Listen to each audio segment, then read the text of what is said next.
Assalamualaikum warahmatullahi wabarakatuh. Selamat pagi semuanya. Terima kasih atas hari ini kita dipertemukan kembali dalam kegiatan pembelajaran. Untuk hari ini kita akan belajar tentang materi AIJ, Administrasi Infrastruktur Jaringan untuk kelas 12 TKJ. Nah, pada bab 1 ini kita belajar tentang Internet Gateway. Sebelum kita memulai kegiatan hari ini, ya, saya doakan semoga kita semua selalu diberikan kesehatan oleh Allah Subhanahu wa Ta'ala, dan saya harap kalian tetap semangat meskipun masih belajar daring dari rumah, tetap memantau kegiatan-kegiatan atau materi-materi yang diberikan oleh Bapak Ibu guru semua, sehingga nantinya materi ini dapat bermanfaat bagi kalian, dan dapat mencapai kompetensi yang diinginkan pada setiap mata pelajaran yang diberikan oleh Bapak Ibu guru semua. Dan jangan lupa tetap selalu jaga protokol kesehatan agar kita dijauhkan dari pandemi COVID-19 dan segera dikembalikan ke kondisi semula dan bisa bertatap muka seperti biasanya. Oke, langsung saja untuk materi ini, yaitu materi Internet Gateway. Silakan kalian bisa melihat materi atau buku yang sudah saya bagikan minggu lalu. Kalian buka bukunya, nah kemudian kalian pelajari. Oke, langsung saja kita lihat untuk materi yang sudah kalian dapatkan kemarin. Oke, Internet Gateway bab 1 untuk AIJ. Nah, saja kompetensi dasar yang akan kita pelajari yaitu mengevaluasi Internet Gateway dan mengkonfigurasi NAT. Apa itu Internet Gateway dan apa itu NAT? Ya, Internet Gateway yaitu sebuah perangkat yang digunakan untuk menghubungkan satu jaringan komputer dengan satu atau lebih jaringan komputer yang menggunakan kaidah atau protokol komunikasi yang berbeda, sehingga informasi dari satu jaringan dapat dikirimkan atau dilewatkan ke jaringan komputer yang lain dengan topologi jaringan yang berbeda. Itulah kegunaan dari Internet Gateway, yang agar bisa nantinya menghubungkan antara satu jaringan komputer dengan satu atau lebih jaringan, atau menghubungkan dengan satu dengan dalam topologi jaringan yang berbeda, gitu ya. Kemudian ini salah satu fungsi pokok dari gateway yaitu adalah melakukan protokol converging, ya. Ya, protokol converging atau konversi protokol agar dua arsitektur jaringan komputer yang berbeda menggunakan protokol komunikasi yang berbeda dapat berkomunikasi atau terhubung. Fungsi gateway akan lebih mudah diterapkan apabila setiap pengguna menggunakan protokol komunikasi yang sama dan standar seperti protokol model OSI layer maupun model TCP/IP. Ya, gateway secara sederhana juga bisa diartikan sebagai komputer yang memiliki minimal 2 buah NIC atau Network Interface Card untuk menghubungkan dua buah jaringan atau lebih. Kemudian selanjutnya, pada saat ini mayoritas pengguna internet itu masih menggunakan IP address versi 4, atau biasa kalian setting pada pengaturan IP address itu IPv4, yaitu sistem pengalamatan komputer atau jaringan yang terdiri dari sekumpulan bilangan 32 bit yang dibagi menjadi 4 segmen, dan setiap segmen terdiri dari 8 bit. Ya, itu kalian pernah dapatkan mungkin di pelajaran kelas 10, ya, jaringan dasar, atau kelas 11, yaitu menghitung IP address, ya, atau bilangan biner, ya, sehingga menjadi sebuah IP address itu karena ada penghitungannya, yaitu sudah pernah kita berikan. Kemudian ada dalam IP address itu ada beberapa yang digunakan untuk keperluan khusus seperti network address, kemudian ada broadcast address, ada netmask atau subnet mask, ada multicast address, kemudian ada loopback address dan default root address. Untuk selanjutnya, di dalam IP address itu ada beberapa kelas. Ya, pada IP address itu ada beberapa kelas. Nah, kelas ini didasarkan pada jumlah penggunanya, ya.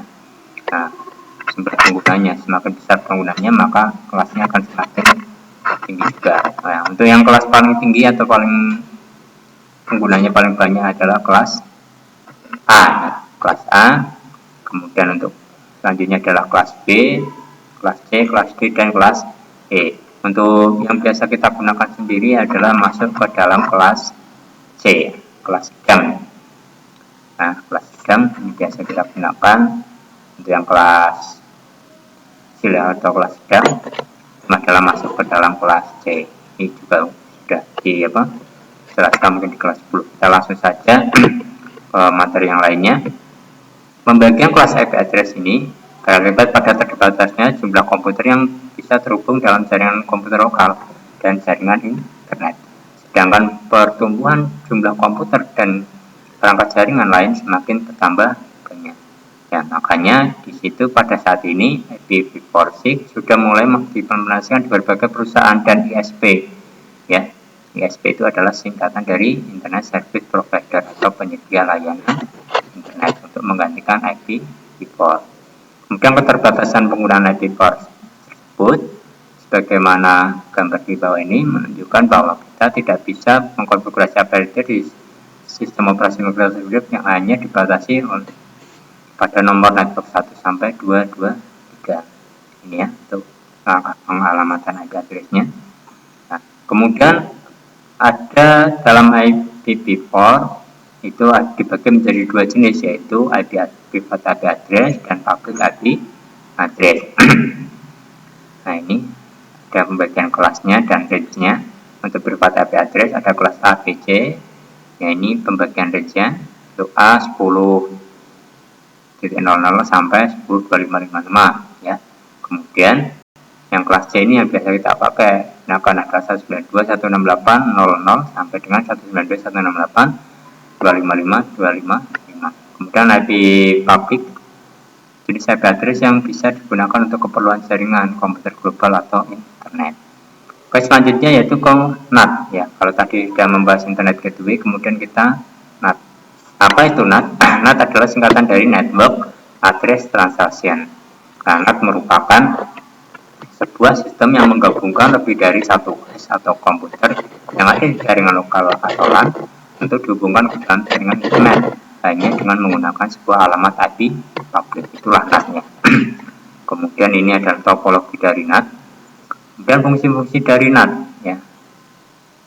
Fungsi dari NAT yaitu yang pertama menerjemahkan atau memetakan IP privat, kemudian yang kedua melakukan penghematan IP publik, meminimalisir adanya duplikasi IP dalam jaringan, menghindari proses pengalamatan kembali, menambah fleksibilitas untuk terhubung dengan jaringan internet, kemudian yang F melakukan peningkatan untuk keamanan sebuah jaringan.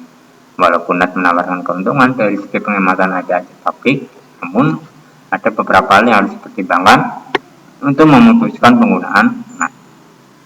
Oke, ini adalah kelebihan dan kekurangan dari NAT. Nah, kelebihannya adalah menghemat pemakaian IP address, kemudian dapat meningkatkan keamanan, memudahkan pengelolaan jaringan. Namun kekurangan juga ada. NAT dapat menyebabkan keterlambatan proses atau delay, kemudian NAT dapat menyebabkan beberapa aplikasi internet tidak bisa berjalan, serta NAT dapat menghilangkan kemampuan untuk melacak data. Ini ya. Kemudian prinsip dan cara kerja NAT ini bisa kita lihat di gambar. Oke. Kemudian langsung ke jenis-jenis NAT ya. Ada beberapa jenis NAT ya. NAT Web Address Translation. Ada NAT statis. NAT statis adalah NAT yang tetap ya. Ini. Kemudian ada NAT dinamis, bekerja dinamis atau berubah-ubah. Oke, kemudian yang C yaitu NAT System Overload. Nah, kemudian yang selanjutnya itu adalah teknik konfigurasi Internet Gateway dan NAT. Nah, untuk teknik konfigurasi ini kita harus mempraktikannya ya hari ini, karena teori kita belum bisa mempraktikannya. Nanti untuk pada saat tatap muka atau pertemuan berikutnya akan kita praktikkan, karena kita harus menggunakan alat. Nah, alatnya disebut dengan microtik atau router ya, router board. Jadi kita harus ini ya, saya kalian baca di sini. Kemudian di router mikrotik menerapkan pengaturan atau konfigurasi NAT dalam bentuk rule yang diproses berdasarkan urutan dari atas ke bawah. Pengaturan rule NAT di mikrotik menggunakan dua buah chains, yaitu source NAT dan Destination atau biasa disingkat dengan SRCNAT dan DSCNAT, dan itu semua bisa kalian dapatkan pada saat kalian mempraktekkan pada router mikrotik. Oke, ini ada topologinya, gambarnya. Ya, ini untuk konfigurasinya mulai dari konfigurasi awal ya. Nah, pengaturan IP address, ya. Kemudian konfigurasi default gateway. Jadi IP address harus ditambahkan dengan gateway. Nah, ini IP root masuk, kemudian di konfigurasi untuk gateway-nya, kemudian pengaturan DNS server, kemudian selanjutnya ini DNS server ya. Oke, yaitu menggunakan IP DNS dari ISP maupun dari DNS Google 888. Nah, kemudian setelah itu dikonfigurasi, coba kita ping apakah sudah terkoneksi atau sudah reply atau belum. Nah, selanjutnya itu tidak lengkap kalau kita belum mengkonfigurasi agar satu ini bisa terhubung ke internet, maka kita harus konfigurasi terlebih dahulu dengan langkah yaitu masuk ke menu IP firewall NAT, kemudian di chain-nya menggunakan SRCNAT, kemudian menggunakan masquerade. Ya, tipenya adalah action-nya adalah masquerade. Nah, setelah itu kita print. Nah, kemudian baru kita setelah selesai konfigurasi, langkah selanjutnya yaitu kita masuk ke menu pengaturan IP address. Nah, itu kan sharing center, itu kita buka, kemudian kita masukkan IP address-nya, subnet mask-nya, kemudian default gateway ini harus sama dengan yang kita isikan pada saat pengalamatan gateway pada mikrotik. Kemudian ditambahkan DNS server dan yang lain-lain. Oke, mungkin itu saja untuk pertemuan hari ini. Untuk lebih lengkapnya kita minggu depan untuk kita praktikkan bagaimana cara mengkonfigurasi internet gateway dan mengkonfigurasi NAT itu di router mikrotik. Nah, sekaligus untuk pengenalan dari router mikrotik. Oke, hari ini cukup sekian untuk materinya. Kemudian kalian kerjakan untuk tugas mandirinya yang di halaman 18 itu kalian kerjakan tugas mandiri, nah, dan uji kompetensi.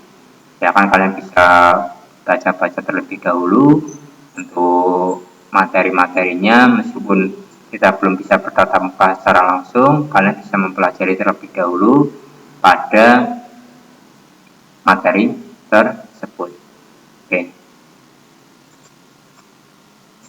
Oke, terima kasih ya. Pertemuan hari ini materi AIJ kelas 12 yaitu internet gateway. Mungkin belum bisa memuaskan kalian. Nanti kita bisa sambung lagi untuk minggu depan materi-materi atau praktik lebih lengkap internet gateway, karena kalau untuk di produktif kita tanpa praktek nanti kalian akan menjadi bingung. Ya, namun meskipun belum tatap muka, kalian tetap harus semangat, tetap harus belajar ya, meskipun secara daring, untuk agar nantinya materi yang diberikan oleh Bapak Ibu Guru itu bisa maksimal buat kalian semua dan bisa mencapai kompetensi yang diinginkan. Tetap semangat, tetap jaga kesehatan, jangan lupa protokolnya selalu dipatuhi agar kita segera bebas dari pandemi COVID-19 dan bisa bertatap muka seperti biasanya. Terima kasih, dari saya cukup sekian. Kurang lebihnya mohon maaf. Jika ada pertanyaan bisa langsung ke WA saya. Wabillahi taufiq wal hidayah. Assalamualaikum warahmatullahi wabarakatuh.